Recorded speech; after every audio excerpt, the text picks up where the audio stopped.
Ah! If God won't do it, it won't get done. I'm a living witness because I've been trying and trying to do it. Hopefully this time will be the charm. Let this video be proof of two things. One, I am persistent. And two, I really give a goddamn about you people. Because I've been trying and trying to do this and technology has been failing me, mocking me, trivializing my struggle, making this journey more laborious than it has to be. But nevertheless, here it is in color. A Rules lecture. Now, it is at this juncture that I wish to give two shout outs to what's her name? Oh, Social Justice Sam Yeager and the boy Kevin Captain Boyo Spear, as they were rather my two guinea pigs for this process of sending you all video lectures, and this will be the first one of this new season. The video lectures allows me to go into depth about very important topics without sacrificing either comprehension, completion, or practice time and being able to lay all these issues out to you. So with that being said, obviously this will be coming to you live from the computer through the I believe it is MP4 file that I'll put on the YouTube. I think it's a YouTube. Yeah. So you all can watch it, you can rewatch it, rewind it, replay it, and then re-say it as long or as much as you need to in order to comprehend the issues I try to put forth here. So without further ado, let me delve in. I want to talk about the most important rule, foundational rule. I'll do it first. And that's Rule 401. Now, a bit about the numbering system of the rules. Understand that these numbers, 401, 403, 404, 406, 405, 602, 608, you've heard these numbers shouted out seemingly at random to the new people throughout our practices, and they can seem a little daunting. Oh my God, we have to internalize these numbers. But I want you to rest assured that they're quite systematic. See, obviously the Midlands rules of evidence, so the things, what we refer to as the rules, are basically the mirror image of the federal rules of evidence. And the rules of evidence govern trials, right? So they tell us what evidence, or govern what evidence can be admitted for the jury to then consider in coming to a verdict, whether it be civil or criminal, about guilt or liability, civil liability. These rules are structured in such a way so that, 400s, for example, they cover what relevance is and its limits. So 401, 404, 403, all those are relevance objections, very technically speaking. They stem from that, several articles of evidence. So Article 4 deals with relevancy. So that's where we get 401, 402, 403 from, the relevance objections. Article 5 talks about privilege. That's a nebulous concept that you all don't really need to mess with at this particular juncture, except for Sam Yeager. I'll make a note to you about where it's going to pertain to the Kai Washington Direct. It's nothing that you have to do affirmatively. It's rather going to be a word of warning for when a dumb team tries it. And then we have, Article 6, so the 600s, they talk about witnesses, who can testify as a witness. How are we to question the witnesses? What are the witnesses to do? And then the 700s govern, what these witnesses say, the types of witnesses we have. We talked about 701 at one practice let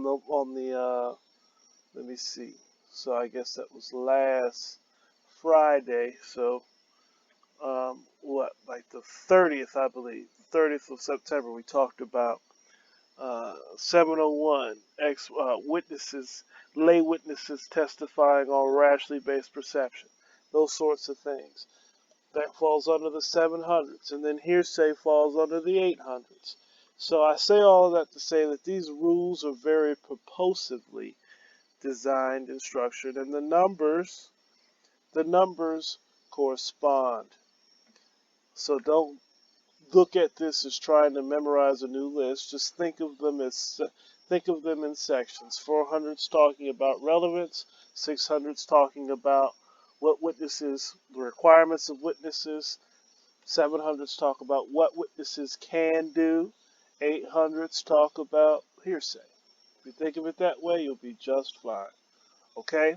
So let's delve into this 401. What is that? You ought to know it. It's the rule for relevance. Relevance. Okay? Now, the rule defines relevant testimony or evidence as that which has a tendency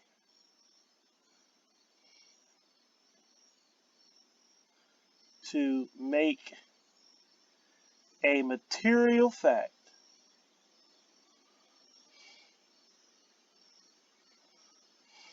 in the case more or less probable.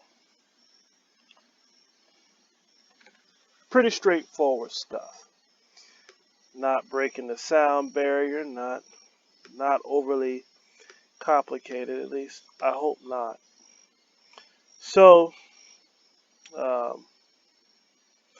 we're talking about what a material fact is. A material fact is how you would first interpret it or envision it to mean when you read it. Material fact, let's say by example, we have a murder case. In this murder case, the victim was shot. So a material fact could be the defendant shot X. That's a material fact. It has bearing, it's important, and evidence to either prove or with a tendency to show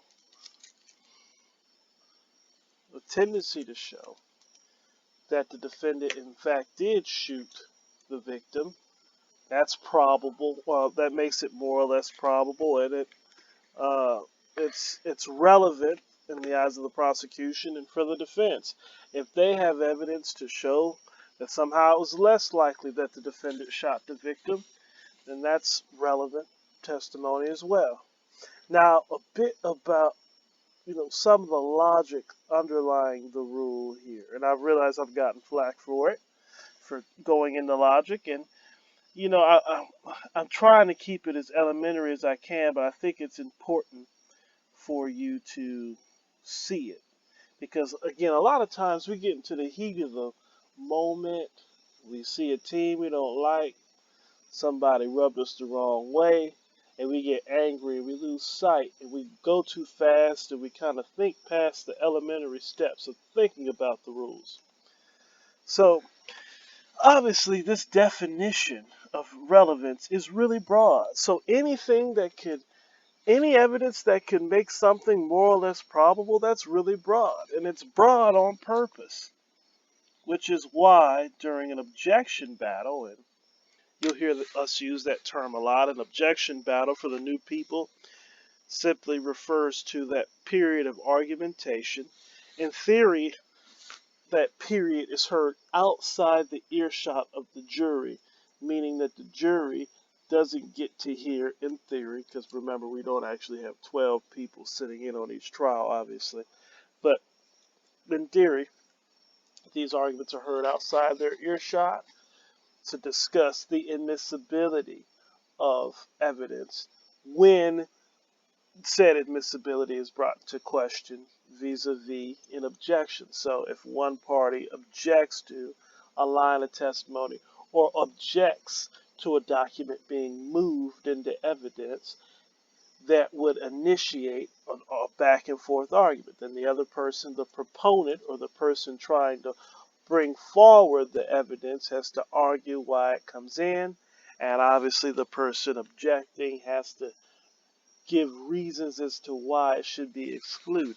You understand? And so during an objection battle about relevance, sometimes you'll hear this turn of phrase, relevance is a low bar. That's very intentional. It stems from the fact that relevance is what we like to call at Richmond Mock an inclusionary rule. What do we mean by that? An inclusionary rule defines conditions whereupon evidence is admissible. Now,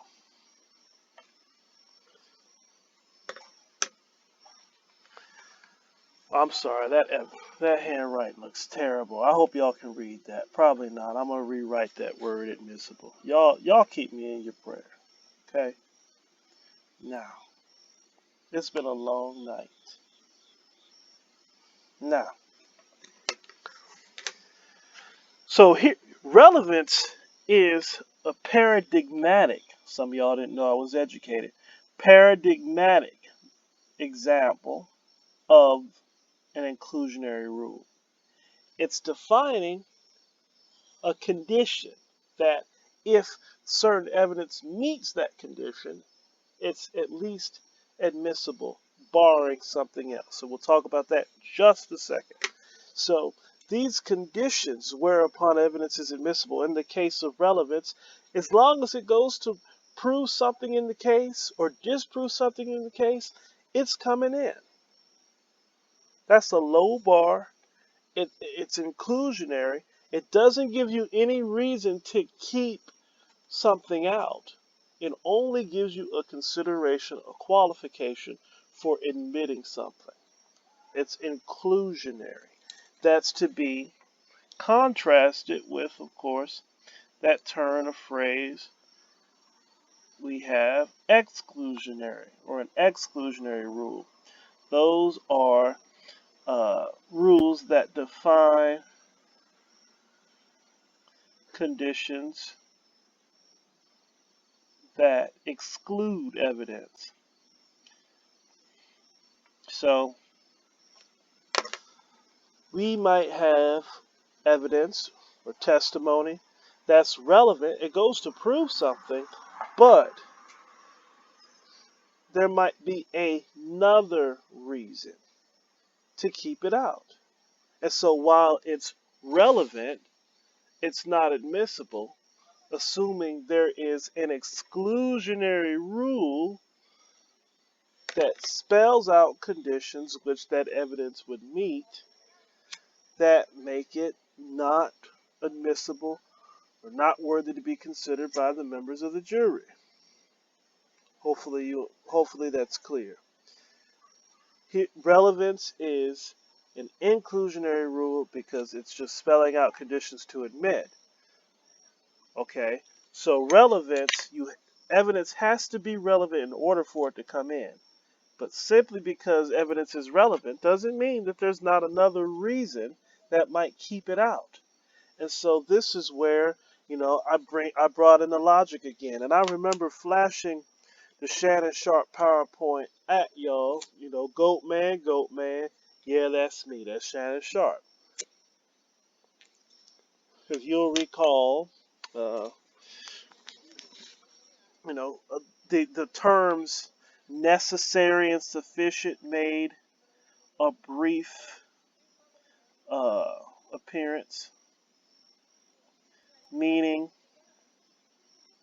and again, I didn't want to get too deep into the logic because logic is hard and it's a very systematic and technical field of expertise, and I didn't want to have to give the requisite 2-hour lecture on that just to give you another longer lecture on the rules. But again, we need the logic to understand the process, what's going on with the rules. The rules are like a mosaic. They're tied together loosely, connected through reasons, rationales that hopefully are logically based. And so if we can get to the underlying logic, we can understand how all the pieces fit together, and you can know how to use the rules effectively, to invoke them when appropriate, and so on and so forth. So necessary and sufficient. Necessary, or a necessary condition, is that condition which has to be met in order for something to come about, and a sufficient condition is something which is enough, sufficient to bring about an event, but it's not necessary. So to bring that into the context of relevance, relevance is necessary for admission. That's because of the inclusionary rule. If it's relevant, it's admissible, and it has to be relevant in order for it to be admissible. But that doesn't mean that it can't be excluded for some other reason. Okay?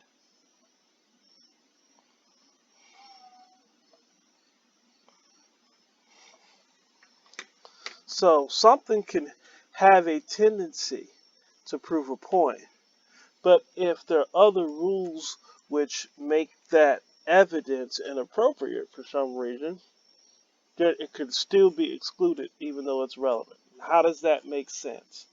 Because relevance is a necessary condition, but it's not enough. Just because it's relevant doesn't make it automatically admissible. Hopefully that makes sense. I'm praying that it does, because we got to move on. 403 brings us to 403. 403 is our very first exclusionary rule, and it is at this point that I have to do an obligatory shout out to Sam. This is her favorite rule. This and opinion on the ultimate issue. Okay, so what is rule 403? Obviously y'all can read, but at certain points I'm going to be condescending and read it to you anyhow. This is one of those points, so here we go. The court may exclude relevant evidence if its probative value is substantially outweighed by a danger of one or more of the following: unfair prejudice, confusing the issues, misleading the jury, undue delay, wasting time, or needlessly cumulative evidence. Okay, so a few terms to highlight here. The first one is probative value. What does that mean? It's not that complicated. So again, I'm a very literal thinker, linguistic thinker. I like language. I'm not that adept at it. That was a lie. But I enjoy analyzing it nonetheless when I can, when I have the wherewithal to.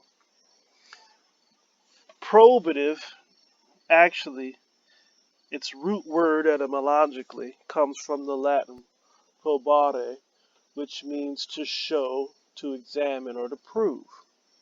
And so when we use this phrase probative, it means the tendency for evidence to prove something. And I'll write that down.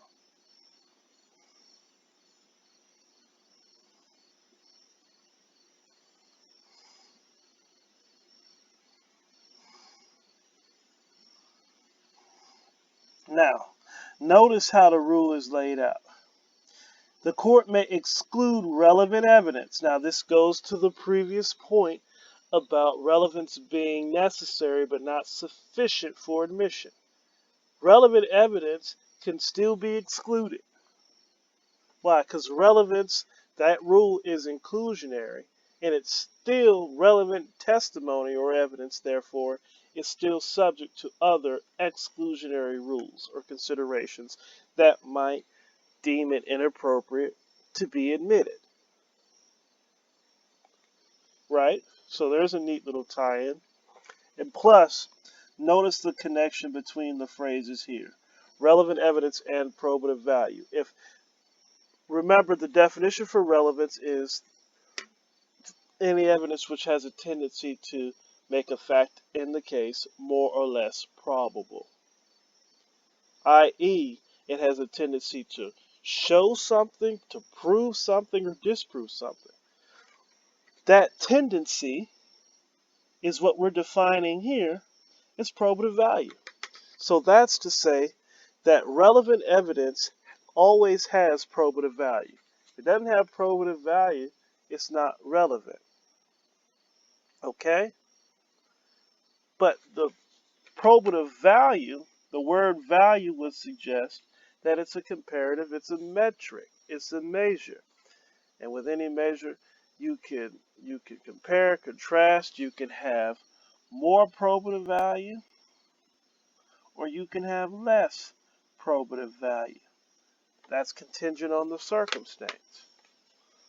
So bringing us back to the murder example, an eyewitness to the murder, his testimony might have more probative value than the person who saw the defendant buy a murder weapon, which is similar to the murder.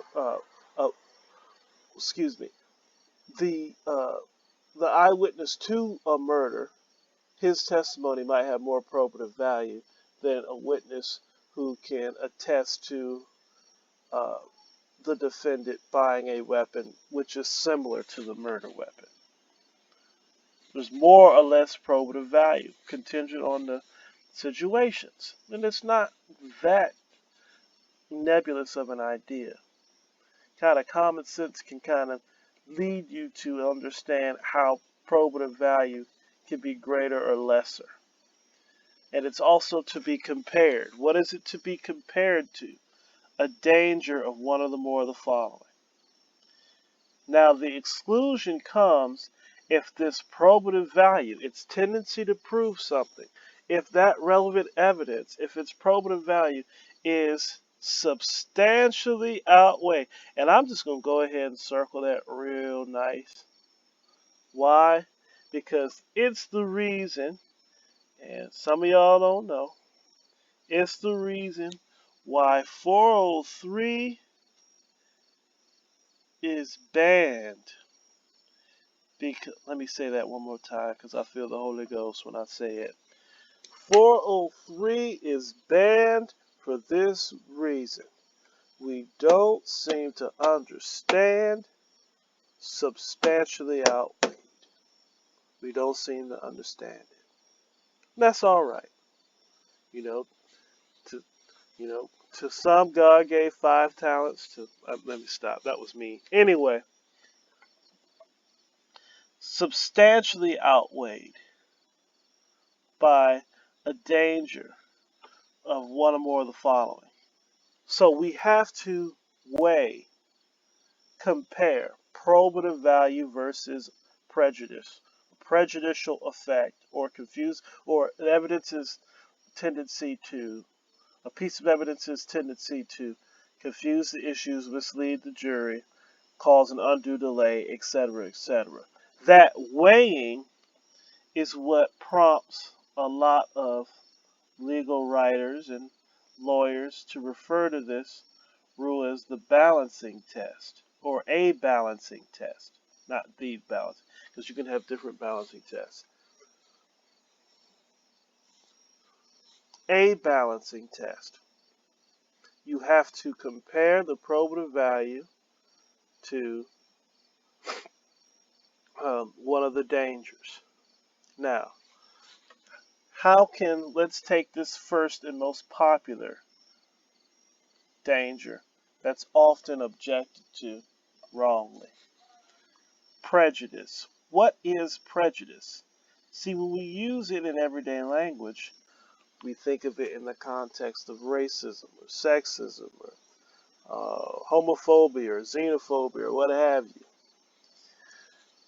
And usually that's because, in effect, racists or homophobes or what have you are judging somebody based on factors that we consider as a society to be largely irrelevant to a person's worth or to the merits of the person's work or contributions to society proper.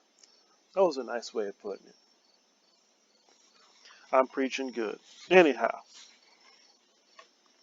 so when we think of prejudice in the context of this rule, you can understand it as, I guess, making decisions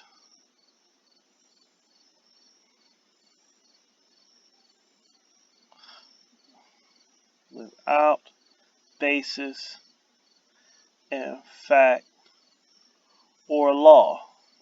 So any evidence that has tendency to prompt the members of the jury to consider or come to a verdict based on things that aren't in the fact pattern, that aren't legal. And by legal I mean aren't constitutive elements or aren't legal factors or anything like that, or are not in and of themselves legal considerations. Those things, that's a type of prejudice. And that evidence which has a tendency to produce that kind of thinking is considered to have a prejudicial effect. Okay?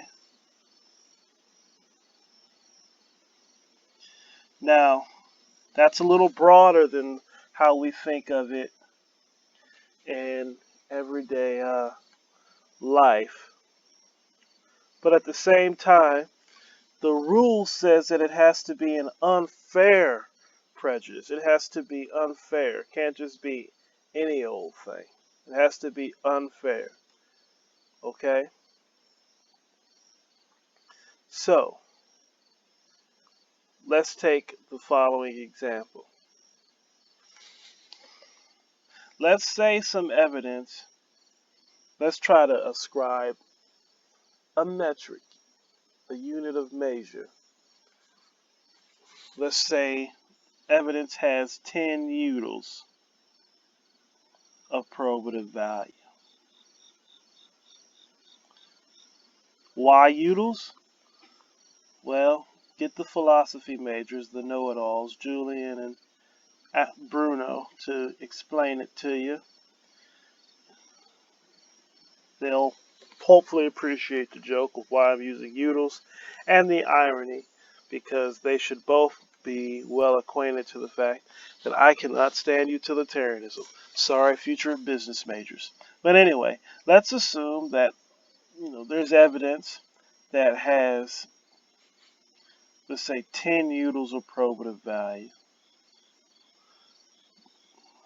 and 11 utils of prejudicial value. Okay?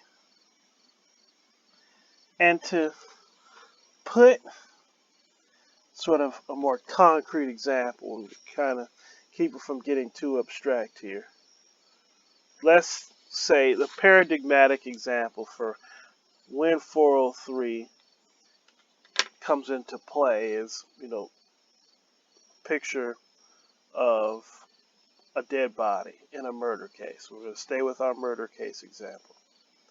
So,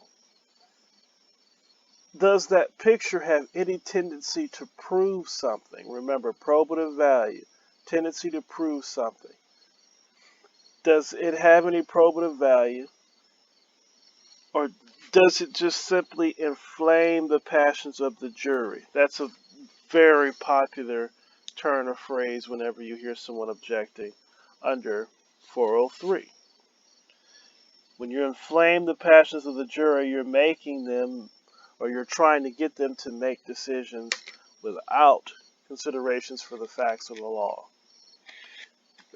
Hopefully, usually on pathos, a visceral reaction, and using a gruesome picture can be really effective.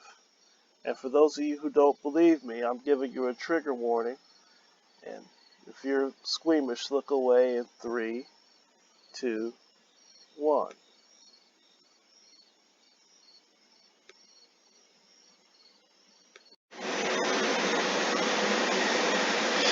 And so there it is, in all its beauty. Surprise! Turns out the murder case we were talking about earlier was the murder of JFK. And there's the picture. So let's say it's this autopsy photo that, let's say, the prosecution wants to enter into evidence. And as you can see, it's quite gruesome. And now I'm going to take it away for our more squeamish people who can now look back at the screen. All gone. But that picture was quite gruesome and graphic. If you know anything about the JFK assassination, you'll know that obviously President John F. Kennedy was shot in Dallas, Texas, riding down Dealey Plaza. And unless you're a nut job, you acknowledge that he was most likely killed by someone by the name of Lee Harvey Oswald in November 22nd, 1963. Lee Harvey Oswald was perched in the Texas School book depository building. He sat up while perched from that high point. He sniped the president while riding in an open-top vehicle.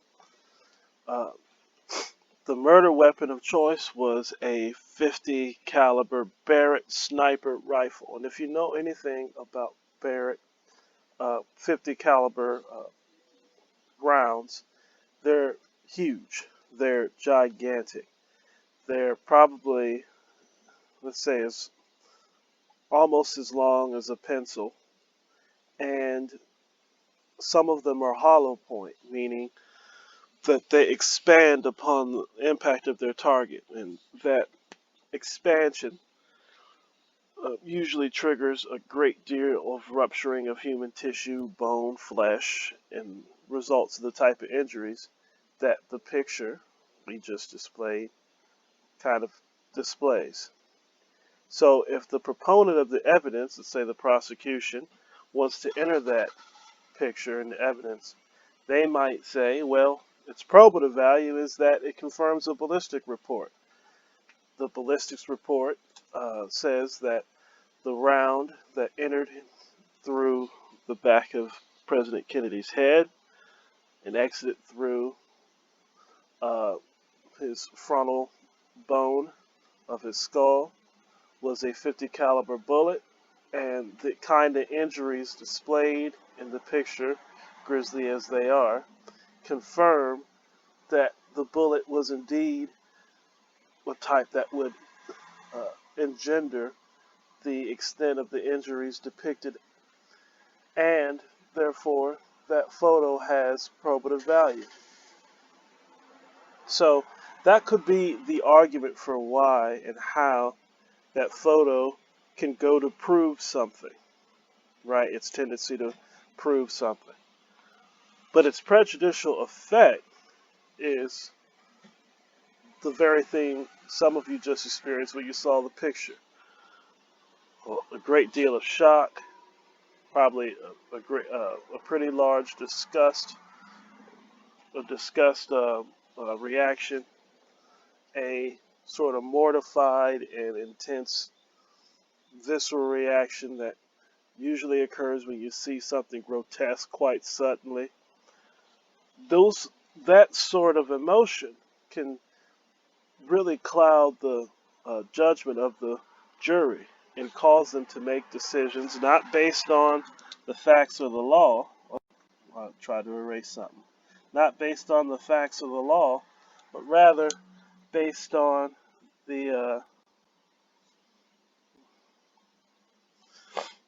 the emotion of having seen such a terrible, grisly, obscene picture.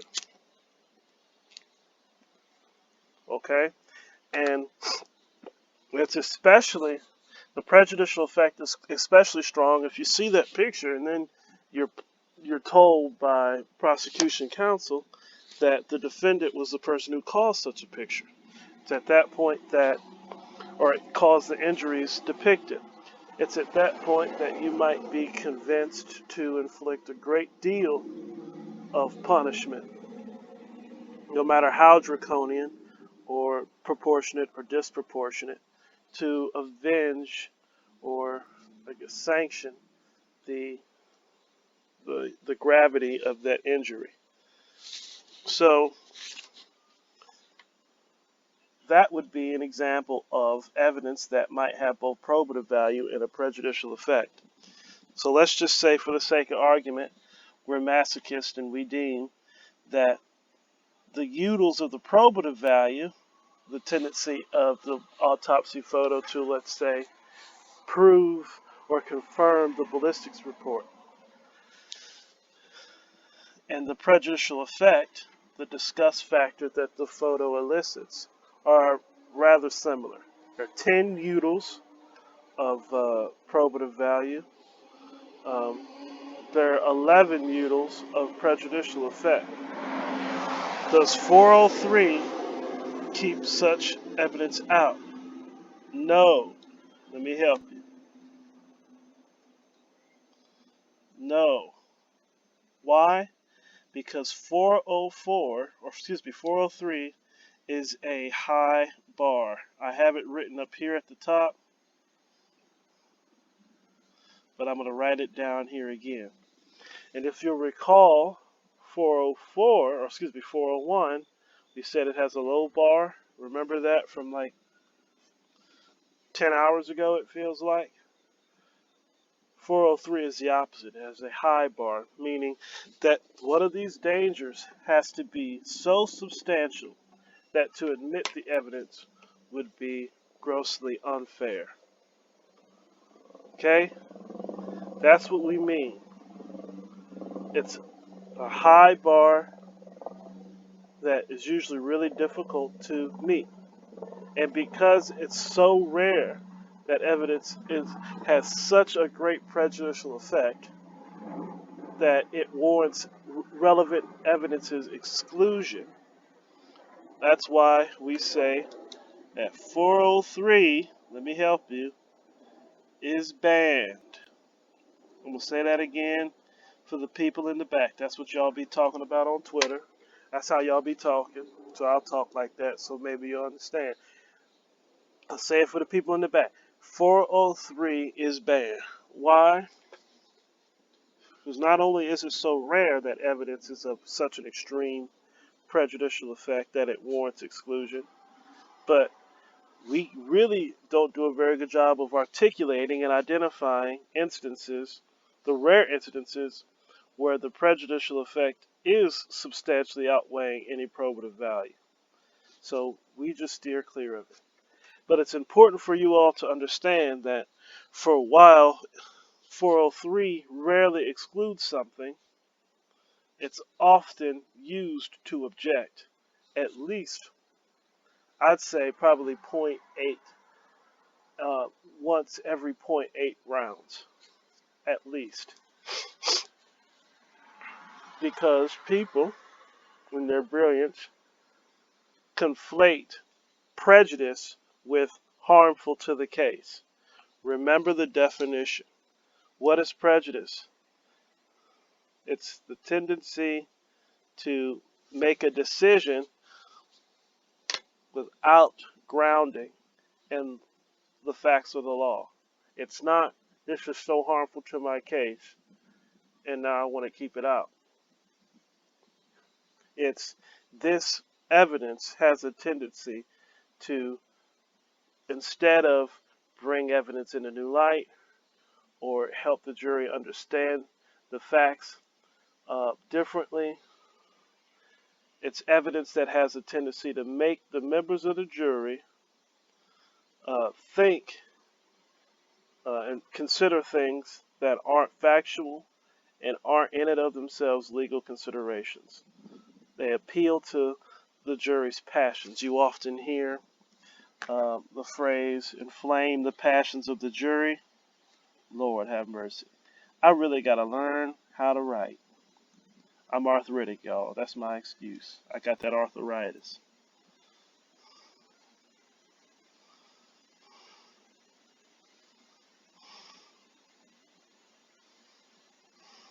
Inflame the passions of the jury, or pathos, as some of you debate people would understand. That would be an example of evidence that makes members of the jury consider things other than what they're supposed to consider. Emotional appeals. So in our everyday colloquial language, racism, sexism, yes, those are examples of prejudice, and surely you can easily conceive an example in which racists or racist sentiments or homophobic sentiments or sexist sentiments are invoked, and surely that would fall under 403. But more generally, it's usually something else. Okay, but it's unfair prejudice. That's what the rule says. It's unfair prejudice. You see that? And that unfair prejudice has to substantially outweigh the probative value. I want to say a quick word. So I'm going to erase some of this here so we have some room to make these other annotations. I'm going to say a quick word, Lord, about the other dangers in the rule that the rule is seeking to preclude from evidentiary consideration. Evidence that confuses the issues or misleads the jury. What does that mean? Well, I'm going to level with you. I can't really conceive, nor am I familiar with an example in which those two things occur separately. That is to say, that usually when you're confusing the issues, you end up misleading the jury, and misleading the jury usually consists in confusing the issues. So those things, two things often come together. They occur in a sort of customary conjunction. Again, ask the resident know-it-all philosophers, Bruno and Julian, what that is. They ought to know who it is. They've had you-know-who as a teacher for a mighty long time now, so they ought to be able to tell you what a customary conjunction is. But that's beside the point. The point is, these are two dangers that often appear together, and they allude to the tendency, if there is any, of evidence to mischaracterize the legal burden or law. And you can see right off the bat that any evidence that goes to confuse the jury, confuse the issues, to cause them to falsely apprehend or comprehend what the law is and its effect and how it's to be applied, is hugely unfair. In our case, for example, as a prosecution team, we're going to be pursuing the theory of aggravated murder. If one of us blockheadedly decided to characterize that burden as instead of having to prove that Jordan Ryder, the defendant, knowingly caused harm, if we characterize that burden as Jordan Ryder caused harm, whether he knew he was causing the harm or not, we lower the burden for ourselves, and in a hucksterous fashion, we make it easier for us to, or at least attempt to make it easier for us to uh, meet our burden and win the case. But really, we're committing a gross infraction by what? Mischaracterizing the law. Because the law isn't that Jordan Ryder simply caused harm knowingly or unknowingly. It's that Jordan Ryder caused harm and was aware that the effect of his actions was practically certain to occur. You understand what I'm saying? So that's what it means to mischaracterize the law. And it can come up usually in a closing argument, or it can come up sometimes in the forms of questions when you're implying something um, during a cross or something like that. But usually when that happens, if you do it too egregiously, it's really, really bad news. Because not only is it grounds for mistrial, but if you do it in bad faith, it it could lead to sanctions from the Bar Association for attorneys in real life. So that is a huge no-no, to mischaracterize the law, misstate the burden. And again, for the new people, the burden is obviously set by either statute or common law. It's the standard that the proponent, or not the proponent, excuse me, that the I guess I should say the main litigator, the prosecutor or the plaintiff, has to meet in order to win their claim or to win the judgment that they're seeking for relief. So we have a bar, we have a standard that's set forth in the statute. We have to meet that standard through the evidence beyond a reasonable doubt in a criminal case, meaning that there's no doubt that could be had within reason based on the facts and the law that this result happened as a result of the defendant's criminal activity.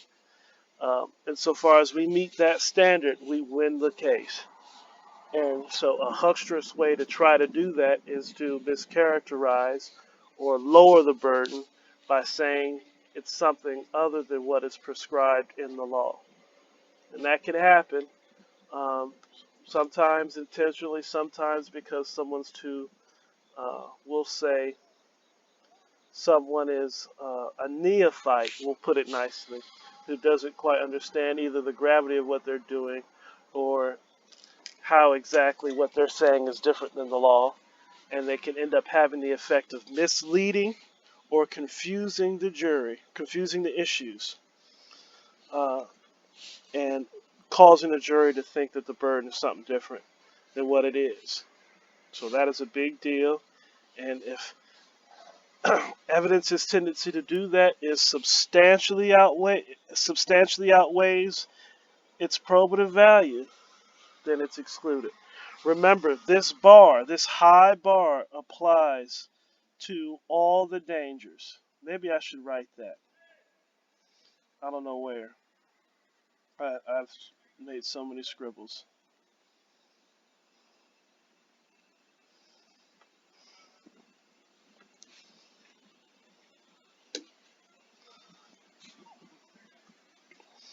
It applies to all dangers. So if you're arguing that something is more prejudicial, it has to be more substantially prejudicial. If you're arguing that something confuses the issues and ought to be barred because of that, the confusion or the misleading effect has to substantially outweigh whatever probative value that evidence might have in this balancing test that we alluded to. Okay? I want to say one other word about another favorite thing. I don't know where it started, but we like to object to this a lot, called cumulative evidence. Don't object to it, just like you shouldn't object to 403 proper. You shouldn't object to more prejudicial proper. Don't object to cumulative. It never happens. Listen to me. It almost never happens. It has to be substantially more cumulative than it is probative. And what does it mean for evidence to be cumulative? Cumulative is basically what it sounds like and how we would use it in our everyday language, assuming that you all are snooty and pretentious enough to use the word cumulative. Cumulative meaning exorbitant, extra, superfluous, unnecessary, prodigious, not necessary, just supererogatory, I don't know, above and beyond what is necessary. And it has the effect of wasting time. Okay? That's why you see here undue delay, wasting time, or presenting cumulative evidence. So this usually comes up, and we've gotten this idea to object to it. I don't know where it came from, but we've been objecting to it for years now. It needs to stop. We like to object to it when usually we enter in some sort of document through a witness. And the witness is testifying about the document. It reads off a portion of the document onto the record. We say objection cumulative. Your Honor, usually the objection goes, this evidence is cumulative because the jury, because the document has been entered into evidence, will already have access to the document. And so to simply read it aloud to them, even though they'll be able to read it for themselves during deliberations, is simply cumulative evidence and a waste of our time. It is substantially more cumulative than it is probative. That's the argument, and it's wrong. Don't do it. I'm going to exit out. Don't do it. Okay? Cumulative evidence, an example would be if you have a long exhibit, let's say a 10-page exhibit, and you enter it, and then you have the witness read the entire 10 pages, all of it, word for word. That would be cumulative. You understand? But even if you were silly enough to allow the witness to enter the document and then read the 10-page document word for word until completion, until all 10 pages have been read, then it's too late to object to it. So even then you can't object to cumulative. So in other words, even when you have an example of a cumulative presentation of evidence, if you wait too long for it to become cumulative, excuse me for a second, my phone is ringing. Sorry about that. Even if you wait for it to become cumulative, the objection could become untimely. So you wouldn't even make it then. Okay? Simply reading off portions of a document, however, and adding context, analyzing the document, explaining how the document informed, having the witness explain how the document informed his or her decisions, or having the witness testify to the best of her knowledge how the document influenced the decisions and actions or statements or whatever of someone else. That's adding probative value right there. So just on the face that the action of presenting and contextualizing and analyzing and quoting documentary evidence, just on the face of that, it's adding probative value, and there's hardly any unfair or grossly improper effect that comes from that. And so even then, the evidence is admissible. So it's never cumulative, but it's been coming up. We need to stop objecting to it. Don't object to 403, but be prepared when it happens to you. Okay? It's not cumulative to have someone read off portions and explain. That adds probative value.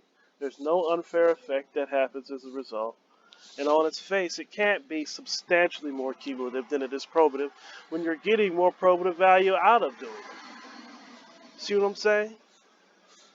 So, I hope you understand, because we're getting ready to move on to arguably, I think, the most complicated rule, character evidence.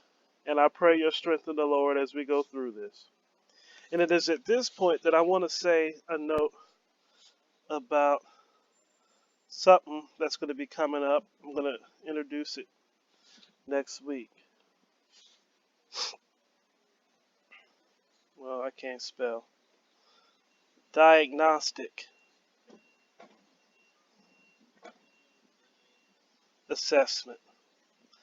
I'm gonna give you all a diagnostic assessment. It's gonna be a sheet of paper. You're gonna write out, as much of the rules that we've gone over as you remember. Now, the tool is not for you. It's more for me. I want to know how far along uh, you've gotten in terms of your comprehension, especially for the new people who've only been here for a short amount of time. And it will tell me how much of the rules we need to go over. It'll tell me uh, how much more focus I need to give to certain rules relative to others, and so on and so forth. During the diagnostic assessment, I will make you write out all the parts to hearsay. I'm not going to make you write out all the parts to character evidence, because I think, unlike hearsay, character evidence seems to be more of a disparate rule, a disparate sort of assemblage of things, or rather an assemblage of more disparate elements and contingencies that don't naturally flow from one another in the same way, or in the way that hearsay flows from and continues, I think, in a more logical stream. So in other words, as we'll get to in 404A2, you know, those exceptions for when you can use character evidence, they're not random. They are based on a principle or an idea, but they're harder to internalize, I find, than the hearsay stuff.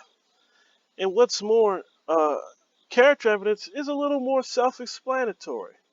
You understand? So, uh, character evidence has a tendency to get a little wonky, whereas hearsay evidence is pretty straightforward. Hearsay governs statements. By and large, we all can identify a statement, but a lot of times it's more difficult to understand and identify when a character trait is being alluded to, or when someone's trying to establish a character trait. And so when the rule applies and how it applies can get complicated. So I think that's what makes this a complicated rule. I explain it to you today not to be a masochist, but because you do need to understand it. It will come up. I'm certain of that. And it's important that you all get the gist of it. So I'm going to try to do that right now. Okay? So I'm going to erase our note about a diagnostic assessment. So here we go. Character evidence. I'm getting ready to be pedantic again and read a rule to you. So here we go. Character evidence is evidence of a person's character or character trait in order to show that a person acted in accordance with that trait on a particular occasion. Now, that word accordance we often hear during in our objection. I can't spell. That says conformity. That's not a word. Jesus, I'm nass. Y'all keep praying for me. Y'all not praying. I did it again. Conformity. Okay? So often conformity. So conformity comes up during our objection battles a lot when we drill on 404, and that just simply means what 404A1 is getting at. And it's to be contrasted with another term, propensity.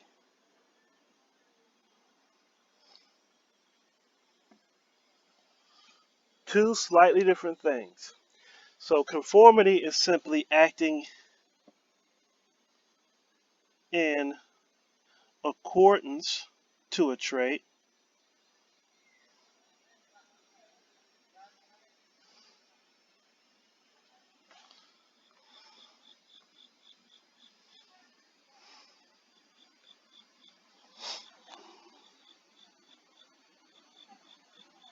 Sorry, I had to make that cleaner. I said acted in accordance to a trait. So conformity is trying to prove that someone acts in conformity to a trait, whereas propensity is using past actions to show conformity. Okay? So, in other words, propensity is a development, for lack of a better term, of conformity, right? And that propensity goes to show conformity, but in a slightly different way. Okay? So, to try to give you an example here, let's say during JFK's murder, we have a witness, and the eyewitness points to Lee Harvey Oswald and says, "I saw Oswald shoot John F. Kennedy." But this witness has a drinking problem. He's a drunk. I mean, that boy, he came out the womb drinking. If was a fifth, he couldn't get no drunker because he was already drunk. Okay? That's how drunk he is. We use that evidence of him being a drunk to show or try to attempt to show that he was drunk on the day in question. That would be conformity evidence. All right? Or it would be improper character evidence. So how would you go about proving a person's character trait? That's another question. How do you show that?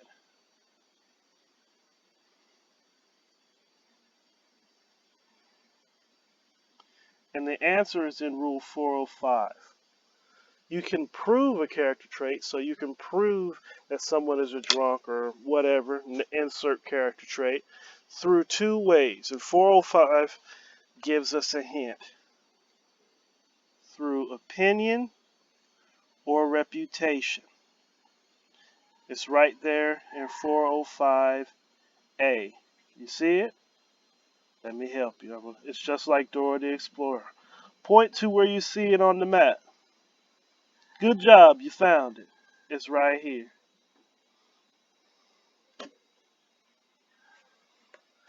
Character evidence may be proved by testimony about the person's reputation or testimony in the form of an opinion. Those are two different things, right? So opinion evidence is, for example, I know person X. Let's say that person's Julian. He is a clean person.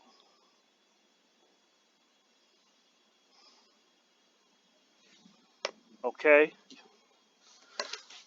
I know the person about whom we're offering character evidence, and I'm giving an opinion about him, my opinion on him. That would be one method of proving the character. Okay? Now 405, a quick word about it. It's an explanatory rule for these reasons. It's largely an explanatory rule, except 405B, which you really don't have to worry about.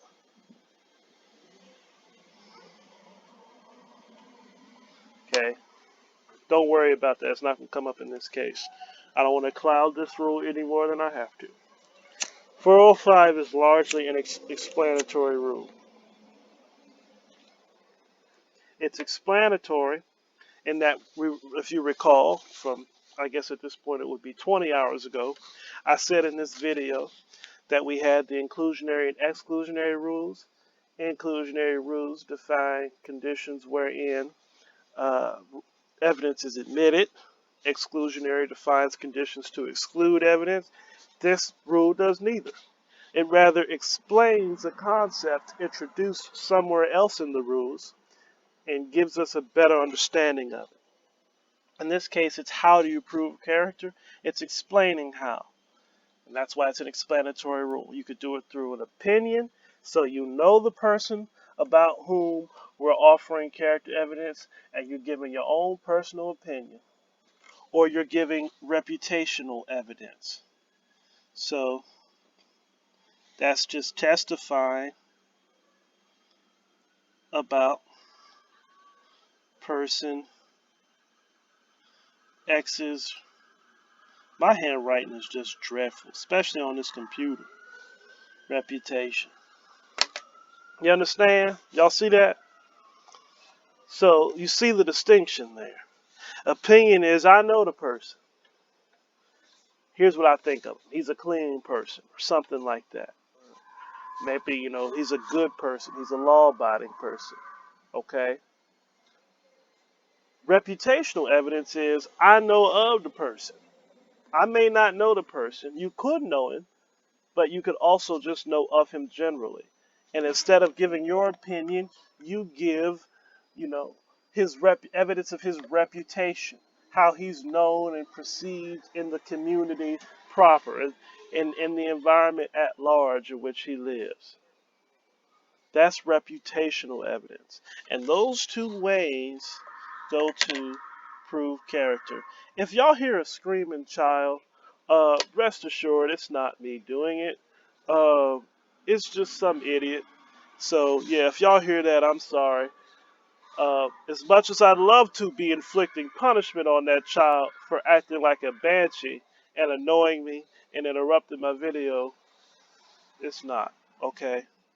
It's not me doing that. So anyway, going back to 404 at large. Now that you know the two different ways of proving character, or how you can try to do it,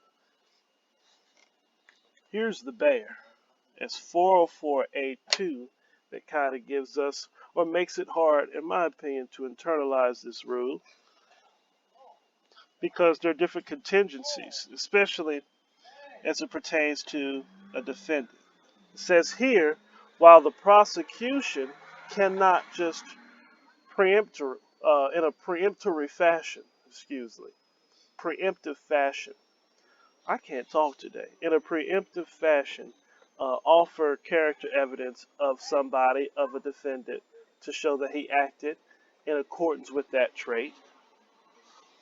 So again, if it's the drunk, we're showing evidence of him being a drunk in order to prove that he acted in accordance with that trait of being drunk, or was drunk on the day of the attack. Okay? The prosecution cannot do that preemptively.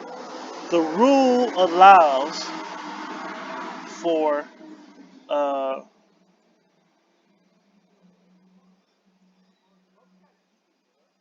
the defendant to offer evidence of his own pertinent character trait. And that's, it seems random, and there's a reason behind it. And, there's an actual Supreme Court case, not a Midlands one, but an actual one called Michelson v. United States. I'm not going to write it down because y'all don't need to memorize that. It's just, again, as I said earlier, if you're pathetic like me and you read case law or you read law review articles for fun, you might find this particularly useful. So in Michelson v. United States, that was really the first time the Supreme Court dealt with character evidence in depth, you understand. And the Supreme Court held that basically the spirit of this rule was a very important part of fairness and how the trial ought to be run. So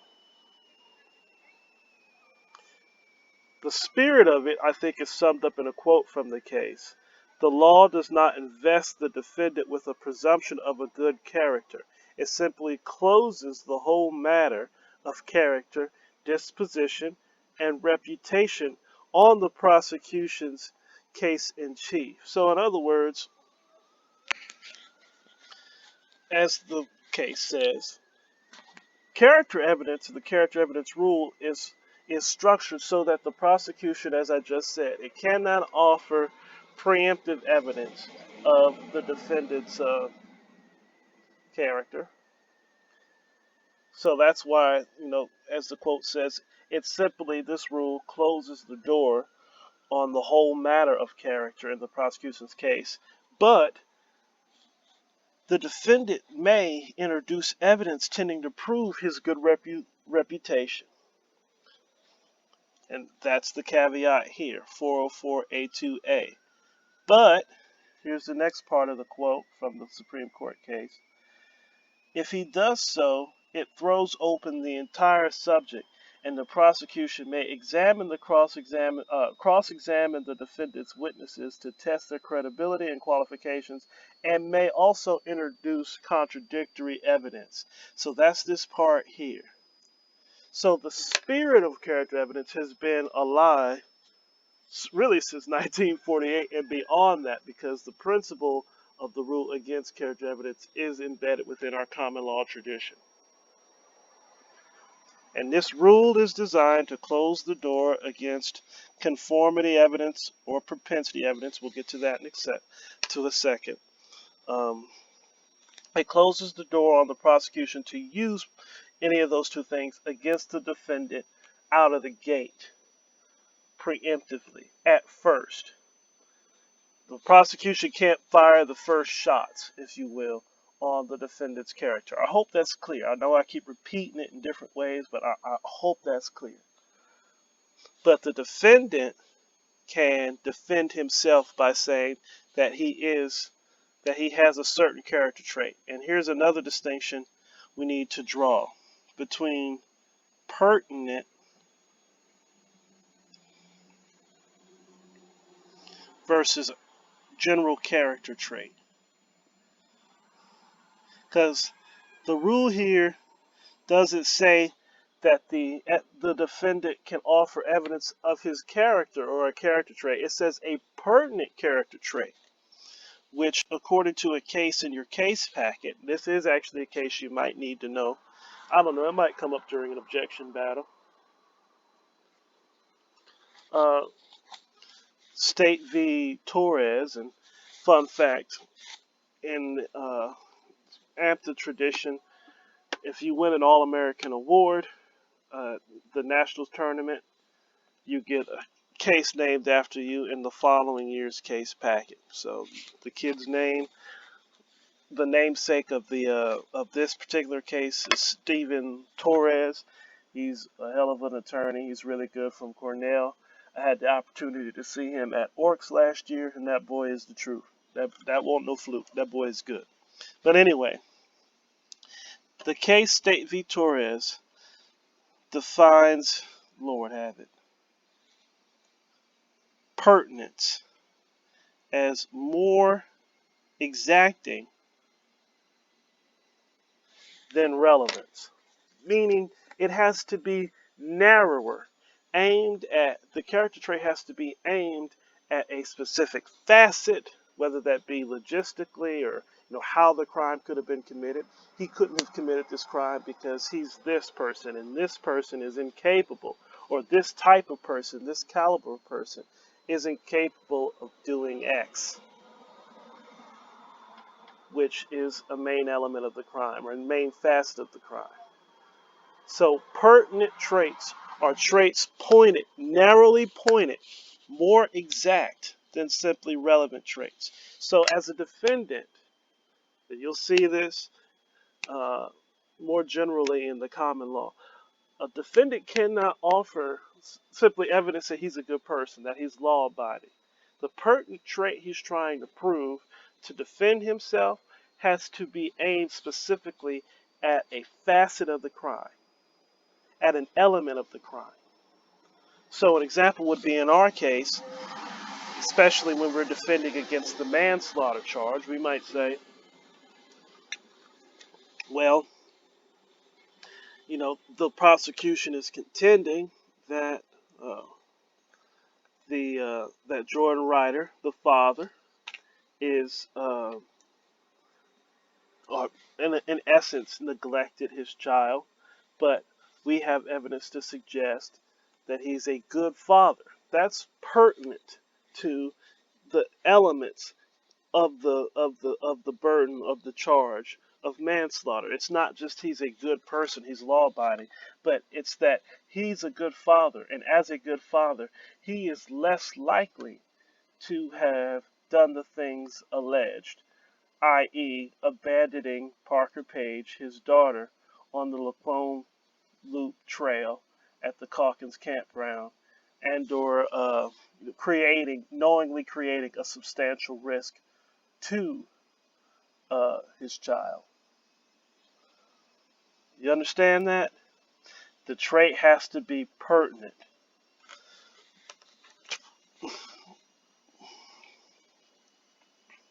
So I'll say that, more exacting than a good person. So when you see that throughout 404A2, it gives you the three things a defendant can do. Right? He can present evidence of his own pertinent character trait. He can present evidence of a victim's pertinent trait, but the prosecution in both instances gets to rebut. And that spirit, once again, is in that Supreme Court case I read to you, Michelson v. United States. Again, you don't have to memorize it. I want you to get the kind of spirit of the rule, and I think this case does a really good job of summarizing it. The defendant may introduce evidence tending to prove his good reputation, but if he does so, it throws open the entire subject, and the prosecution may introduce contradictory evidence. So once the defendant, if he chooses, he doesn't have to, but if he goes down the route of presenting a pertinent trait, the prosecution can rebut. All right? And that's reflected throughout. He could offer three pertinent traits. He could offer his own pertinent trait. He could offer the pertinent trait of his victim. And in a homicide case, you see this third one here. The prosecution may offer evidence of the victim's trait of peacefulness to rebut the claim that the victim was the first aggressor. All right? We're almost there. We're almost home. Hold on with me. So, let's move on to propensity. And really, 404B gets at propensity. And I want to say a word about it because we often confuse it. Propensity, in our everyday language, we use that word to mean habit. I have a habit of doing this. I have a propensity for doing that. That's not what propensity means in the context of 404B. So it's really more this diagram. Crime, wrong, act to prove character, to show conformity. Oh, I don't know how that came up. Sorry about that. Give me a second.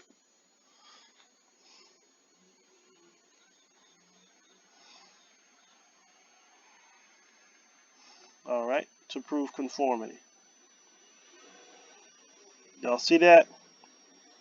Read the rule. I'm not going to read it to you this time. You can read it for yourself.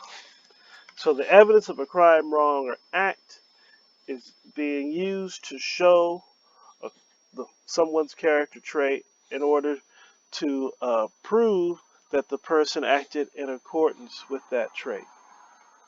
That's the propensity inference that we talk about. That is excluded by this rule, 404B. Okay, so an example of this would be, I'm going to move to a different example because I've stretched the JFK thing to its limit. So an example would be, back in the day, my freshman year, boy, Jesse Duran, a defendant, was 11 years old. Well, actually, technically he wasn't the defendant, but he was an 11-year-old kid who shot his best friend in the head. Yeah, it's gruesome, whatever, y'all get over it. Anyway, Jesse Duran shot his 11-year-old friend in the head, and one of the pieces of documentary evidence was a comic that he drew. and it was very violent. It was a depiction of him killing someone with through a myriad of different methods. You know, shooting them, stabbing them, so on and so forth, whatever. Bomb, yeah, that boy did it. He was guilty of sin, as you can imagine. He was guilty. Whatever. But the point is, this is a past action. That action of drawing, right? Drawing the comic. If you wanted to use that, he drew this comic. Therefore, he's a violent person.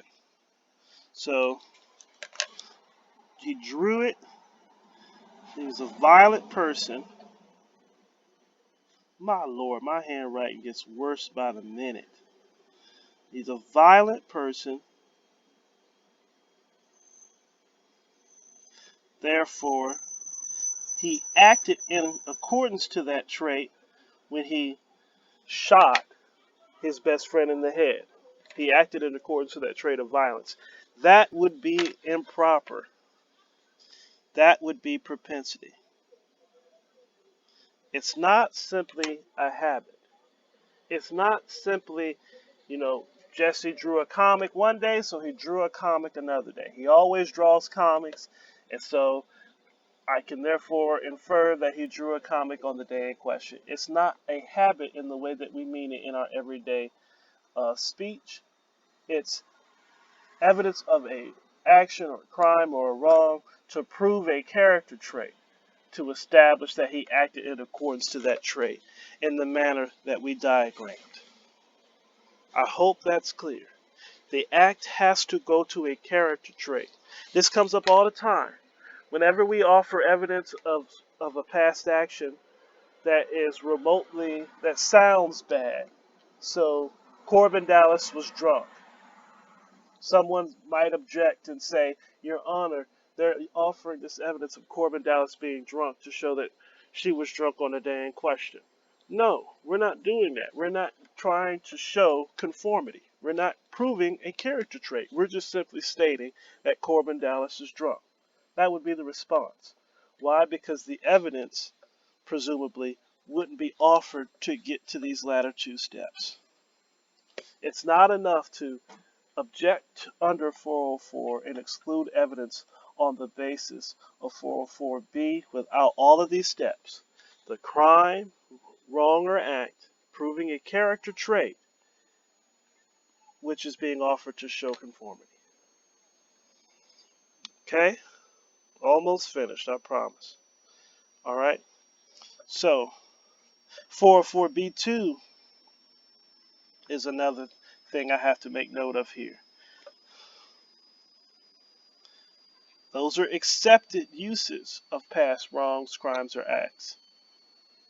Note that the list is not exhaustive. It's like hearsay in this regard. Oh my Lord, my handwriting.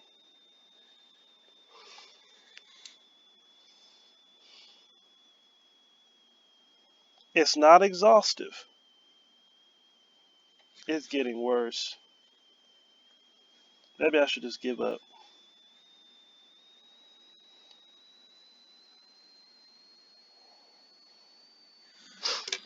Meaning that this list of other uses of past crimes, wrongs, or acts doesn't include all of it. Motive, opportunity, intent, plan, preparation, lack of absence. See, I always do that. Lack of accident or absence of mistake or proving identity. All those different uses, while they aren't exhaustive, meaning that there are other things that you could use crimes, wrongs, or acts for, I think they're pretty damn close. The list is pretty damn close to being exhaustive, to be honest, because I can't think of anything else you might want to use it for. But that's not to say that there's not another conceivable use out there. All this rule says is that as long as it's not being used to show propensity, as long as the crime, wrong, or act is not being used to show a character trait and conformity to that character trait, then it's fine. We know this list isn't exhaustive, again, to kind of bring us back to our exegetical skills, because of this phrase here, such as meaning, for example, but not limited to. such as, and then all the other possible uses. Okay? So to return us back to the Jesse Durant example, we can't use it to prove propensity, but what if we used it to show preparation?